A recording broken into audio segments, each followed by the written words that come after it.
All right, so with our handsome Mr. P, we're just going to warm up with a couple little find its. So we were going to dive into a little bit. I know you said you were still struggling with like loose leash walking and, for example, like going around your neighborhood or some of those other venues. Excuse me, sorry, seltzer. So let's say, for example, Mr. P is sometimes struggling with certain dynamics. I would recommend sometimes, since he is an adolescent, that at times we try and obviously like practice a little bit in and around the home, kind of get the bearings down first before we throw in the novelty of that environment. So I know I was sort of mentioning that a little bit earlier for Mr. A as well, is to make sure that the environment in which we're trying to practice in is conducive to their learning.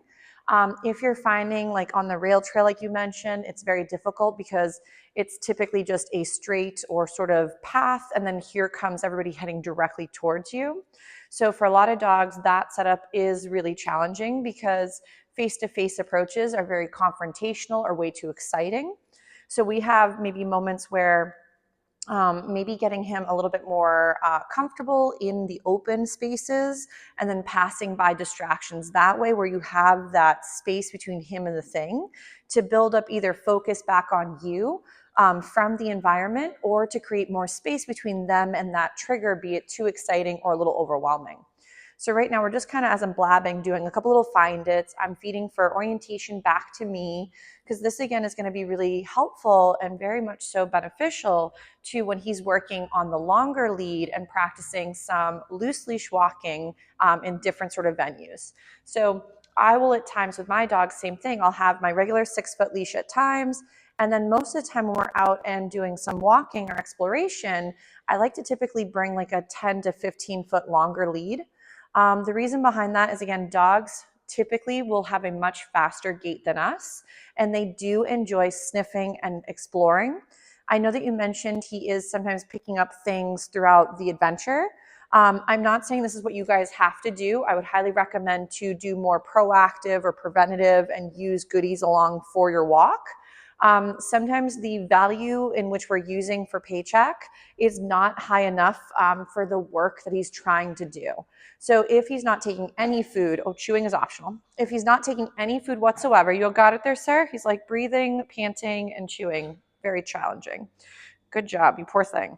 So if, let's say, for example, we find it to be so much of a challenging scenario that your babe is no longer taking food, then again, they're also no longer learning. And what we might be doing is, again, called flooding, where you're just kind of overdoing the exposure, and it's not even, from their perspective, viewed as a learning moment because it's too scary or too challenging. So we do want to make sure that if we are working on certain skills, we want to make sure it seems attainable from our perspective and from theirs. So right now, as we're first warming up, we're just doing a little bit of moving around the environment. And I'm just capturing these little moments where he's by my leg and building value there. If, let's say, he's doing a great job, I might send him away. And I know right now he's off gear, so he's not on a leash. But we are going to transition to the longer training lead, so I can show you kind of how you'd work with that as well, while sort of meandering in the classroom, but then also in your yard. So I would highly recommend, maybe there's a few houses in your neighborhood where he does well. Stick to maybe that first few little moments of that strip. I know for a lot of them, the more sort of exciting or distracting the environment, the harder it might be for them to bounce back. If you're also finding he loves to, for example, play, so for example, grab items, play with them in his mouth, it could be one of those things where maybe we're missing out on a moment to reinforce play with something else other than the things that are available to him in the environment. So I know with Mr. A, I was mentioning how play could be a great way to build in value to you versus the environment. So for Mr. P, if we find that maybe he could be more toy driven at times and chase the toy, that could be a way to build in, there's those leaves moving, there's those branches, whatever the distraction is. And instead of playing with those, we have this toy to play with instead. So I did it a lot with one of my boys, where we would go on little field trips to different sections of the yard, and eventually also different zones in the environments, in the sense of different neighborhoods or zones. So like a field versus a trail. And help the puppy generalize skills that way by having some nice but easy exposure while playing in those venues. If the only option is there's that branch or there's that tree or that branch or, for example, leaves, then those might be moments where that becomes much more fun than whatever we have on the back burner. So let's say, for example, we're going to practice with a little bit of a longer lead. Oh, Mr. Handsome says, but what about me? So I'm just going to take some of his chicken. He's like, yes, please. And we'll toss him a little bit over here. He decided he wanted to come out for a little bit after his little nap and hang out in his little bubble. And then we're going to rotate through our beauties. So back to my leash. So when it comes to working with a longer lead, my favorite length is probably about, I want to say it's 15 feet. It could be smaller or bigger. So typically when I bust out the longer lead or a regular leash, I don't want to go right into, like, let's say hooking up if the babe is a little bit excited or a little overwhelmed. I don't want him to instantly think that the lead itself is the toy. So I'm going to go ahead and go right into, ready, Peter, doing some find its for the handsome guy. So this is where a longer lead could also be really helpful for being able to play while also on equipment. So we may find if he tends to want to chase leaves or different random things, we may find that, for example, oh my goodness, chew, including some play on a longer leash could be a great way to engage the puppy while also ignoring the environment. Ready?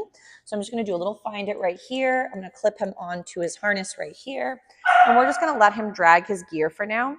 So, poor Mr. Handsome Pants says, lady, what about me? So maybe what I'll do is I'll toss him a couple little tidbits, see if we can I'll give him a couple of my little friends. And actually, I'm going to grab him real quick, a little chew item that he has from earlier that I put up here. Oh, sorry about bumping the mic if I did. I'm just going to grab a little chew. Sorry about it being out of range for a second. Here you go, sir. So we'll give him a little chew toy for a second. There we go. Sorry, multitasking, all the beauties. So let's say Mr. P, for right now, is just going to warm up, and this could be in your yard or a safe bubble to do so. If, again, we're getting some jumping, remember, just ignore or redirect to a better skill. So right now with the long line, I'm just trying to get him comfortable that sometimes dragging it is no big deal. If your puppy found this to be really overwhelming, I'd start off with a regular 6-foot leash and just get them comfortable. Oh, you didn't see it? Find it. He's like, I did not see any of them. Ready? Find it. There we go. So when working on this exercise, getting him familiar with a drag line or a training leash, there's a couple different slogans for them, is I would just get him cozy with this concept of something dragging behind him.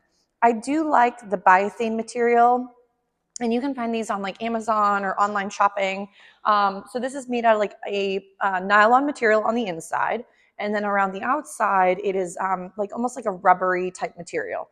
So it doesn't pick up the odor, it doesn't pick up the water or the yuck if it drags through some mush. And it's really easy to clean, which is really helpful. So right here, as we're just practicing, I'm just doing a few find its just to get them up and wiggling. And then what we would end up doing with a longer lead like this is you could actually incorporate some play. You could also incorporate more sniffy walks. Remember though, if you are doing this in an environment that has cars, you would want to make sure to, again, have a shorter lead for car travel nearby. Because if, for example, same thing with a flexi leash, oh my gosh, chewing, is let's say, for example, your puppy is 6 to 12 feet ahead of you and they're by the sidewalk, like let's say with cars, they could then jot out 15 or whatever so many feet outwards.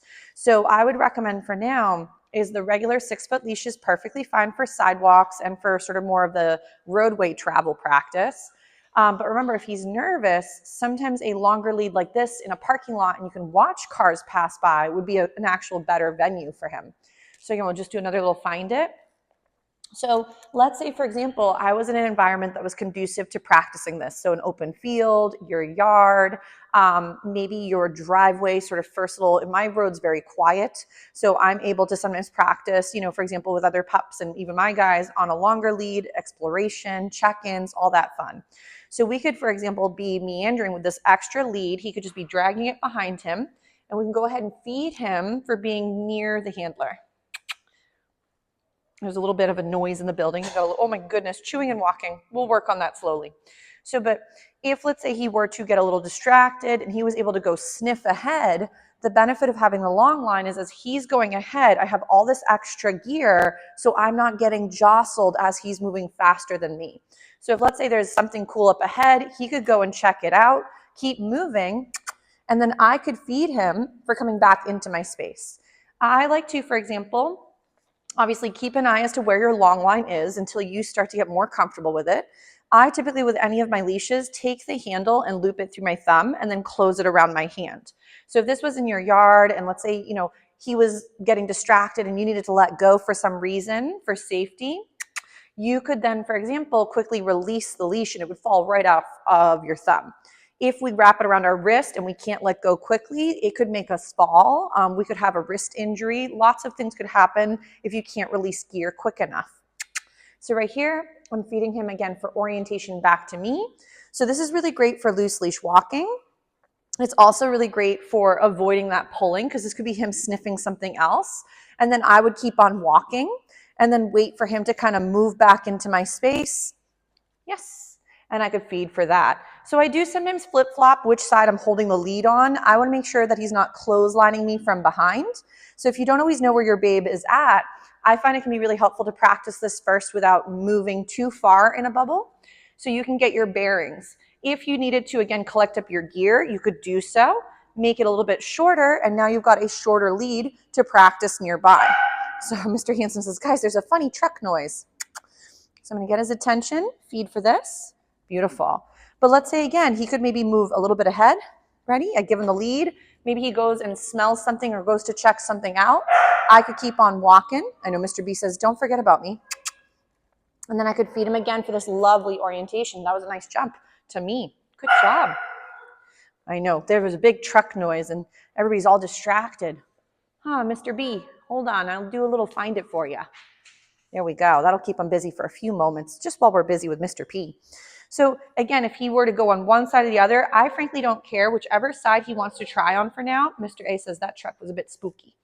So right now I'm feeding him just for all this lovely following and being nearby. So with my guys, I have kind of loose leash walking, which is you could be, again, softly next to me, but you could also be a little ahead, a little bit behind. Otherwise, it would be more like of an actual heel position. That's like a little bit more fancy. So, but I don't have my dogs constantly next to me. I do want them to be able to go ahead and sniff and explore. Ready? Find it. I know we're all singing a little song today. I think there was the big truck made a funky noise. So right here, Peter, come. Nice. He's doing a real nice job. Good job. So again, we're just going to keep meandering. So you'll see that sometimes I'm having him on my left side. Other times I have him on my right. The main goal is just to keep it intriguing. So you moving around equals check-in. Nice. Oh my goodness. All the little men are saying, woe is me. Ready? We'll do another little find it. All right, ready? No, maybe we'll go take a little break from our long line. But I would highly recommend one of these could be a really great venue for working, allowing him to move a little faster at his typical puppy rate, and then work with some of these dynamics and get some honing in on you throughout the environment. So, but we'll give Mr. P a little break from this. Good job, sir. And we'll work a few more little skills because I know you mentioned he still is having some trouble with some drop-its and things like that. So we'll dive into some of that some more. But a biothane long line could be another great addition to your gear that you might already have at home. But nice job, sir. Here, we'll do another little find it for Mr. P. Such a smart boy. And Mr. B says, don't forget about me, lady. Good job, Peter.